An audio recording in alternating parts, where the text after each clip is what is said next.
কৃষি ক্ষেত্ৰত বিপ্লৱ দেৰগাঁও যুৱকৰ খেতিৰে বছৰি 15 লক্ষাধিক টকা উপাৰ্জন এজন অসমীয়া যুৱকৰ দুদাং ৰৌমৰা অঞ্চলৰ মুনীন্দ্ৰ বৰা নামৰ যুৱকজনৰ এই কৃষি কাৰ্য বৃহৎ ষ্ট্ৰবেৰী খেতিৰে স্বাৱলম্বী হৈছে এইজন যুৱক সমান্তৰালভাৱে আছে যুৱকজনৰ তৰমুজ কুঁহিয়াৰ তিয়হ বেঙেনাৰ লগতে বৃহৎ নেমু টেঙাৰ খেতিও খেতিৰ পৰা উৎপাদিত সামগ্ৰী বিক্ৰী কৰি সচ্ছলতাৰে চলাইছে পৰিয়ালক আৰু যুৱকজনৰ কৃষি পথাৰ বিস্তাৰিত হৈ আছে ৩৫ বিঘা মাটিত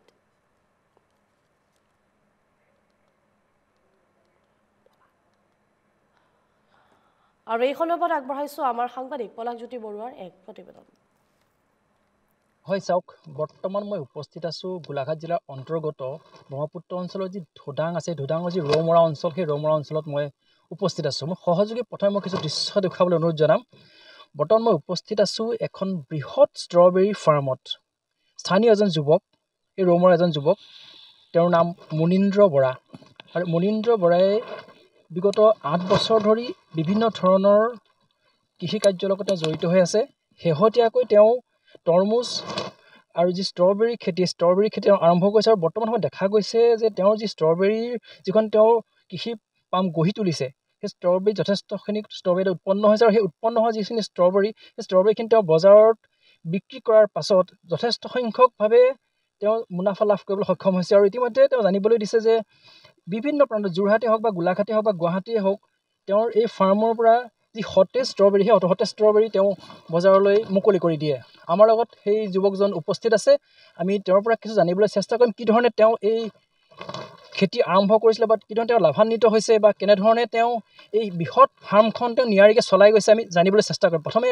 আপোনাক এনকে টিভিলৈ স্বাগতম জনাইছোঁ হয় নমস্কাৰ যিটো দেখা গৈছে এখন বৃহৎ ষ্ট্ৰবেৰী ফাৰ্ম হয় কেনেধৰণে পৰিচালনা কৰিছিলে বা কেনেধৰণে আৰম্ভ কৰিছিলে প্ৰথম হয় নমস্কাৰ মই পোনপ্ৰথমে এনকে টিভিৰ সমূহ কৰ্মকৰ্তালৈ শুভেচ্ছা জ্ঞাপন কৰিছোঁ ষ্ট্ৰবেৰী আচলতে আমি জানুৱাৰী মাহৰ পৰা ষ্টাৰ্ট কৰিছোঁ জানুৱাৰী মাহত ৰোৱা এতিয়া সম্পূৰ্ণকৈ বিকিব পৰা আৰম্ভ হৈ আছে বিক্ৰী কৰি আছোঁ ইয়াৰ খুব ধুনীয়া চাহিদা পোৱা যায় ইয়াৰ যথেষ্ট মাৰ্কেটো বহুত ভাল বেলেগ শস্যৰ তুলনাত ইয়াৰ পাৰ কিলো 400-500 এনেকৈ আমি বিক্ৰী কৰি আছোঁ বৰ্তমানলৈ কিমানখিনি ষ্ট্ৰবেৰী বিক্ৰী কৰা হ'ল ইয়াৰ পৰা বৰ্তমানলৈ প্ৰায় 2 কুইণ্টেল 2.5 কুইণ্টেল ইমানমান বিক্ৰী কৰা হৈ পৰিছে তেনেহ'লে ঘৰৰ মানুহখিনি কামখিনি কৰে নে বাহিৰৰ মানুহ লগোৱা হয় ইয়াত আচলতে খৰখিনি আমি ঘৰৰ মানুহখিনিয়ে কমপ্লিটলি কৰি থকাটো কৰে তাৰ ভিতৰতো আমি কেইজনমান যুৱকক অন্তৰ্ভুক্ত কৰাইছোঁ ইয়াত কৰিবলৈ মোৰ ফাৰ্মত অকল ষ্ট্ৰবেৰী প্ৰতি নহয় মোৰ সকলো খেতিৰ ওপৰত লগাত পৰে আৰু দেখা গৈছে যে বিভিন্ন সময়ত তুমি বিভিন্ন ধৰণৰ খেতি ইয়াত আৰম্ভ কৰা তৰমুজো আছে নেমু টেঙা আছে বা বেঙেনাও আছে হয় বতৰত যথেষ্ট খেতি তুমি কৰা হয় ক'বা নেকি হয় হয় আমি আচলতে আমাৰ এই জেগাটো ব্ৰহ্মপুত্ৰৰ পানী এৰিয়া আমি সেইটো কাৰণে খেতি কৰিবলৈ যাওঁতে প্ৰথমতে আমি বহুত কথা ভাবি ল'বলগীয়া হয় কোনটো খেতি কোন সময়ৰ পৰা কৰিলে আমাৰ সেই পানীৰ পৰা পৰিত্ৰাণ পাব পাৰোঁ তেনেকৈ ঠিক সেইমতে আমি খেতিখিনি নিৰ্বাচিত কৰি লওঁ যে মই এইটো খেতি কৰিম এতিয়া ধৰি লওক বেঙেনা আমি আহিন মাহৰ পৰা মোটামুটি পানীৰ পৰিসৰ কমি যায় আহিন মাহৰ পৰা বেঙেনা কৰা ষ্টাৰ্ট কৰি দিওঁ তাৰপাছত তিয়ঁহ কৰাত পৰে জলকীয়াত পৰে আমি আহিনৰ আগৰ পৰ্যায়খিনিত খেতি ধৰি লওক কৰাত নপৰে সেইখিনি শাওণ ভাদ এই 2 মাহ কমপ্লিটলি আমাৰ ইয়াত পানী হৈ থাকে সেইটো কাৰণে আমি আগধৰি বিবেচনা কৰি লওঁ এইটো খেতি কোনটো সময়ত কোনটো খেতি কৰিলে হয় তেনে নিৰ্বাচিত কৰি লওঁ ধৰি লওক মইতো প্ৰত্যেক বছৰে সলনি কৰাত পৰে যোৱা বছৰ এতিয়া ধৰি লওক মই ভোট জলকীয়া কৰাত পৰিছিলে জলকীয়া কৰাত পৰিছিলে এইবছৰ ভোট জলকীয়া মই তেনেকৈ নকৰিলোঁ এইবছৰ হয় হাইছ মই তিয়ঁহ কৰিছোঁ বেঙেনা কৰিছোঁ ষ্ট্ৰবেৰী কৰিছোঁ নেমুটো বাৰু পানীয়ে ইমান দিগদাৰ কৰিব নোৱাৰে সেইটো নেমুটো এটা স্থায়ী খেতি প্ৰায় মই ইয়াৰ নেমুৰ 4 বছৰ ষ্টাৰ্ট হৈছে নেমু কৰা এইটো প্ৰায় 30 বছৰলৈ আমাৰ গুচি যাব নেমুৰ পৰা কিমান আয় হয় নেমু বহুত ভাল নেমু খুব কম খৰচত নেমু খেতিত চাহিদা পোৱা হৈ যায় হয় আৰু কি হয় একে সময়তে বহুত পইচা নাপালোঁ 12 মাহে খেতিটোৰ পৰা উপাৰ্জনৰ এটা পথ আহি থাকে সেইকাৰণে নেমুৰ যথেষ্ট চাহিদা পোৱাত পৰে দেখা যায় যে বিভিন্ন সময়ত আমাৰ যিসকল গাঁও আছে গাঁওসমূহৰ যিখিনি ল'ৰা আছে নিবনুৱা সমস্যাৰ দোহাই দি তেওঁলোকে চাকৰি সন্ধানত বহিৰাজ্যলৈ গমন কৰে তেনে ক্ষেত্ৰত তুমি যি খেতি আৰম্ভ কৰি তেনেধৰণে নতুন প্ৰজন্মটো ওলাই আহিব পাৰে কি ক'বা হয় নিশ্চয় পাৰে আচলতে চবৰে মনোভাৱটো বেলেগ হয় ঠিক এতিয়া মই যদি কৈ দিওঁ বাহিৰলৈ যোৱা সম্পৰ্কে যদি কৈ দিওঁ তাৰ ভিতৰত মই কৈ দিলেও কোনোবাই মোক হয়তো কাইলৈ টোল কৰিব পাৰে যে বাহিৰত সকলোৱে বাহিৰত যোৱাক লৈ পেলাই কেলৈ কথাখিনি কয় আচলতে কিছুমান পৰিস্থিতি বাধ্য হয় কিছুমানৰ মাটি বাৰী নাথাকিব পাৰে তেখেতলোক বাহিৰ যাবলগীয়া হয় তেনেকুৱা কিছুমান কথা আহি পৰে মই আগত তেনেকৈ এটা চেনেলত তেনেকৈ কৰোঁতে মোক তেনেকৈ টোল কৰিছিলে কিছুমানে যে মোৰ অকল বাহিৰত যোৱাসকলক কেলৈ তোমালোকে নিৰ্দিষ্ট কৰি পেলাই কথা কোৱা ঠিক মই খেতিকলৈ ক'বলৈ যোৱা নাই হয় বা পৰিৱেশে বাধ্য কৰে কিছুমান কাম কৰিবলৈ যিসকলে মাটি বাৰী আছে যিসকলে সামৰ্থ্য আছে কৰিবলৈ অৱশ্যে ক'বলৈ হ'লে মাটি বাৰী নাইকিয়া হ'লে বুলি ক'লেও সেই কথাটো মই এটা ক'ব বিচাৰোঁ অৱশ্যে অকল মোৰ নেমুখিনিয়ে মোৰ নিজৰ মাটিত কৰা হয়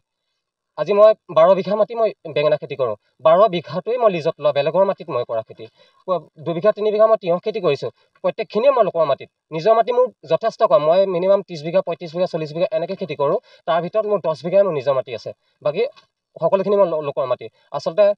মানুহ সেইটো কাৰণে একে বছৰে যে বহুত কৰিব পাৰিম সেইটো কথা নহয় মই প্ৰেক্টিকেলি কৰি আহি পেলাই আজি মই বেলেগৰ মাটিও তেনেকৈ কৰি লৈ সাহস এটা গোট খাইছে কাৰণে মই কৰিব পাৰিছোঁ তেনেকৈ ঠিক তেনেদৰে যদি চবেও একেলগে বহুত কৰিলে এবছৰ অলপ কৰিলে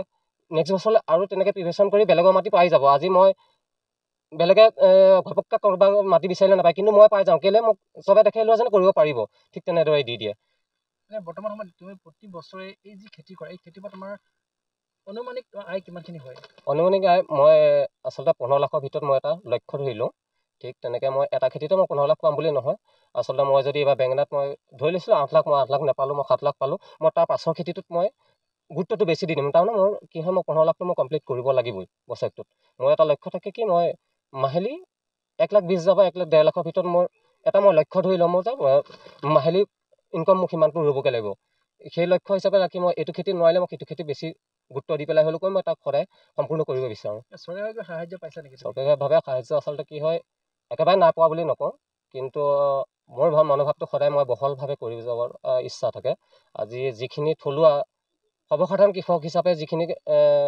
সাহায্য পাব লাগে সেইখিনি পাইছোঁ